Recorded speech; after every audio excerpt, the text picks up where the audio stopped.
तो आज हम आपके लिए बिल्कुल हलवाई वाले वो सारे सीक्रेट टिप्स के साथ सुपर टेस्टी और स्पॉन्जी रस मलाई की रेसिपी लेकर आए हैं जो बिल्कुल आपको पता नहीं है। वीडियो पसंद आए, थोड़ी इन्फॉर्मेटिव लगे तो इसे लाइक और शेयर ज़रूर करना।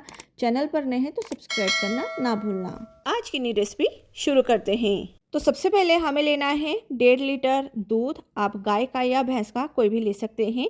इसे उबलने के लिए रखना है, लेकिन हलवाई ने कहा था कि इसके ऊपर का जो फैट है वो अलग नहीं होना चाहिए, दूध में ही मिक्स करते रहना है। अब दूध में अच्छे से उबाल आने तक हमें इसे बॉईल करना है, मतलब इस तरीके से गर्म कर लेना है। और देखिए इसके ऊपर की जो मलाई है, जो फैट है, उसे भी अच्छी तरीके से दूध में ही मिक्स कर देना है। अब दूध को फाड़ना है, लेकिन इसे फाड़ने के लिए ना तो विनेगर लेना है और ना ही नींबू। हलवाई इस ट्रिक का इस्तेमाल करते हैं। तो सबसे पहले लेना है पानी। तो मैंने 1/3 कप पानी लिया है और इसमें 1 चम्मच हमें डालना है सिट्रिक एसिड। ये काफ़ी सस्ती मिलती है विनेगर और नींबू के कंपेयर में, और ये काफ़ी खट्टा होता है। तो थोड़े से सिट्रिक एसिड को पानी में डालकर आप मिक्स करेंगे ना, तो ये खट्टा पानी बन जाता है, जिससे दूध आसानी से बहुत अच्छे से फट जाता है। तो यहाँ पर देखिए हमने दूध को थोड़ा सा ठंडा कर लिया है, मतलब 5 मिनट के लिए आप चम्मच चलाइए और फिर जो हमने मिक्स बनाया था ना पानी के अंदर डालकर सिट्रिक एसिड को, उसे थोड़ा थोड़ा करके डालना है, मिक्स करना है। और आप देखिए कुछ ही सेकेंड में दूध किस तरीके से फट जाएगा। तो पानी का कलर इस तरीके से चेंज होना चाहिए, मतलब ये परफेक्ट छेना बन चुका है। और अब इसे हमें फटाफट छान लेना है। अब यहाँ पर आपको देरी बिल्कुल भी नहीं करनी है, वरना आपका जो छेना है वो पकता रहेगा।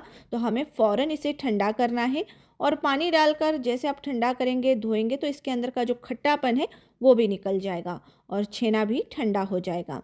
अब हमें यहाँ पर एक ट्रिक और ध्यान रखनी है, मतलब बहुत सारे टिप्स शेयर कर रही हूँ। अब पानी निकालने के बाद बहुत सारे लोग यहीं पर गलती करते हैं। तो यहाँ पर देखिए इसके ऊपर वज़न रखकर हम इसे छोड़ देते हैं, लेकिन इस तरीके से आपको बिल्कुल भी नहीं करना है, क्योंकि ऐसा करने से छेने के अंदर का जो एक्स्ट्रा पानी है वो छेने में ही रह जाता है। ये देखिए अब ये ड्राई कैसे होगा। इसके लिए आपको लेना है किचन टॉवेल और इसे फोल्ड करके अच्छा मोटा करके रखना है। फिर इसके ऊपर छेना रखिए, आप कोई भी वज़न रखिए, जिससे कि छेने में से जितना भी एक्स्ट्रा मॉइस्चर है, जो वाटर है, वो कपड़ा या किचन टॉवेल सोक कर लेगा। इसे हमें आधे घंटे के लिए रखना है, और जब तक ये रेस्ट करेगा हम फटाफट बनाएंगे रस मलाई का दूध। तो इसे बनाने के लिए हमने लिया है 600 ml दूध, और इसमें डालेंगे हम थोड़ा सा पीला कलर।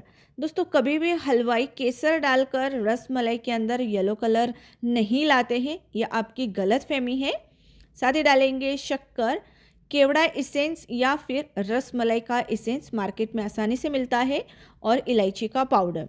अब इसे हमें अच्छी तरीके से मिक्स करना है और इसे भी एक उबाल आने तक ही पकाना है। इसकी रबड़ी बनाने की ज़रूरत नहीं, वरना रसगुल्ले ये रस मलाई का दूध पिएंगे नहीं। तो यहाँ पर दोस्तों इसे थोड़ा सा हमें क्रीमी या गाढ़ा करने के लिए 1 चम्मच कस्टर्ड पाउडर लेना है, जो है वनीला एसेंस का। और यही जो सीक्रेट ट्रिक है ना, ये हमेशा हलवाई यूज़ करते हैं। इसे मिक्स करना है, दूध के अंदर डालना है और फटाफट मिक्स करना है। बस फिर से उबाल आने तक पकाना है। ये आपकी रस मलाई का दूध बनकर तैयार हो जाता है, जो कि सिंपल स्टेप में है और इतना टेस्टी बनता है घर में कि आप कहेंगे कि क्या शानदार बना है। क्रीमी दूध हो चुका है, इसे ठंडा होने देंगे। और अब देखिए 28 मिनट हो चुके हैं। बस यहाँ तक हमें इसे रखना है और फिर सारा जो वज़न है इसका निकाल देना है, और अब छेने को मलना है। अब यहाँ पर मैं हलवाई वाली ही ट्रिक अभी दिखा रही हूँ, लेकिन इसके पहले मैंने आपको छेने को फटाफट स्मूथ करने का एक ट्रिक बताया था। मतलब मिक्सर में डालकर भी आप ये प्रोसेस कर सकते हैं, जो कि सिर्फ और सिर्फ 3 से 4 सेकंड में हो जाता है। लेकिन हलवाई वाले स्टेप में आपको छेने को मलने के लिए 15 से 20 मिनट लगते हैं, क्योंकि एक एक दाना स्मूथ होना चाहिए।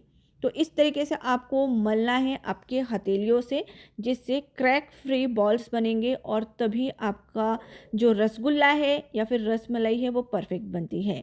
और इन सभी बातों का ध्यान रखेंगे तो रसगुल्ले कभी भी चाशनी में जाकर टूटते नहीं हैं, इस बात की गारंटी है। अच्छे से मल लेने के बाद अब बाइंडिंग के लिए हमें 1 चम्मच कॉर्नफ्लोर डालना है। कॉर्नफ्लोर नहीं है तो आप मैदा भी डाल सकते हैं। हल्के हाथों से मिलाइए और इसके बॉल्स बनाइए। अब यहाँ पर मैं राउंड शेप की रसमलाई बना रही हूँ। आप चाहे तो बिल्कुल टिक्की शेप में छोटी छोटी, हम जैसे हलवाई बनाते हैं वैसे भी बना सकते हैं। हमारे यहाँ पर इस तरीके की रसमलाई मिलती है। सारे बॉल बनाकर गीला कपड़ा ढककर रखना है और तब तक हम चाशनी बनाएंगे। तो मैंने 1.5 कप शक्कर ली है, इसमें 3 कप पानी डालेंगे और इसे उबलने के लिए रख देना है। अब यहाँ पर तीसरी इम्पॉर्टेंट टिप ये है, जो चाशनी है वो उबलती हुई होनी चाहिए।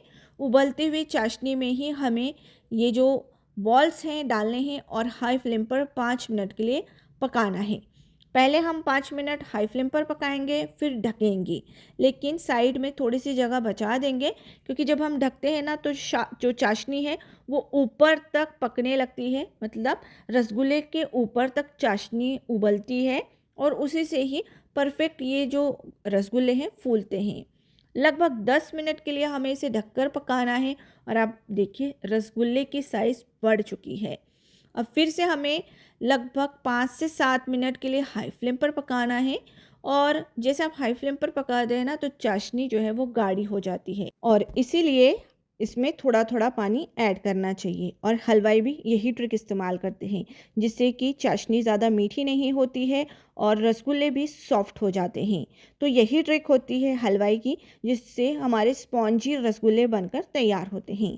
पानी डालकर भी हाई फ्लेम पर हमने देखिए इसे 5 से 7 मिनट के लिए पकाया है और ये लीजिए फाइनली हमने गैस बंद कर दी है। लेकिन अब इसे शॉक देंगे तो बर्फ़ वाले पानी में हमें ये रसगुल्ले छोड़ने हैं ताकि ये श्रिंक ना हो। अगर आप ऐसे ही छोड़ देंगे तो रसगुल्ले फिर से छोटे हो जाएंगे और बिल्कुल भी अच्छे नहीं बनेंगे। अब इसे हमें रसमलाई वाले दूध में डालना है। तो देखिए रसमलाई का दूध ठंडा हो चुका है और जो रसगुल्ले थे उन्हें हमें बस इस तरीके से निचोड़ निचोड़ कर रसमलाई के दूध में डालना है। लेकिन जैसे मैं इसे स्क्वीज़ कर रही हूँ, निचोड़ रही हूँ, देखिए पूरी चाशनी निकालने के बाद चाशनी में डालते ही ये अपनी साइज़ में वापस आ गए हैं। इसका मतलब ये बहुत ही स्पॉन्जी रसगुल्ले बने हैं, बिल्कुल हलवाई जैसे। अब यहाँ पर दोस्तों सारे रसगुल्ले रसमलाई के दूध में डालने के बाद ड्राई फ्रूट डालना है, जैसे चिरौंजी, पिस्ता, बादाम और अब इसमें आप केसर डालिए, जैसे बिल्कुल हलवाई करते हैं। तो इस तरीके से सारी चीज़ें डालने के बाद इसे मिक्स करना है और इसे फ्रिज में रखना है ओवरनाइट के लिए, ताकि रसगुल्ले अच्छी तरीके से ये केसर वाला जो दूध है, सॉरी जो पीला दूध है वो पी ले। और दोस्तों हलवाई तो इंस्टेंट इसे ठंडा करते हैं बर्फ़ के नीचे रख कर। अब जैसे ये ठंडी हो जाए और एकदम बढ़िया हो जाए तब आप इसे ट्रे में निकालिए हलवाई के जैसे और मेहमानों के सामने रखिए। कोई यकीन ही नहीं करेगा कि आपने इसे घर पर बनाया है। मैंने तो यहाँ पर इसे हांडी में भी निकाला है, जिससे ये बिल्कुल ऑथेंटिक लुक देती है। और कितनी परफेक्ट शेप के सारे रसगुल्ले हैं, देखिए कलर भी कितना फाइन आया है, लग रहा है ना बिल्कुल हलवाई वाली असली वो रसमलाई। तो आप भी घर पर ट्राई कीजिएगा, सारे टिप्स को फॉलो कीजिएगा, परफेक्ट रसमलाई तो बनेगी ही बनेगी। अब इसे जैसे मैं कट कर रही हूँ आप देख सकते हैं इसका स्पॉन्ज कितना ज़्यादा अच्छा है। तो आई होप आज की ये रेसिपी आपके लिए काफ़ी इन्फॉर्मेटिव रही होगी। रेसिपी अच्छी लगे तो इसे ज़्यादा से ज़्यादा शेयर ज़रूर करें।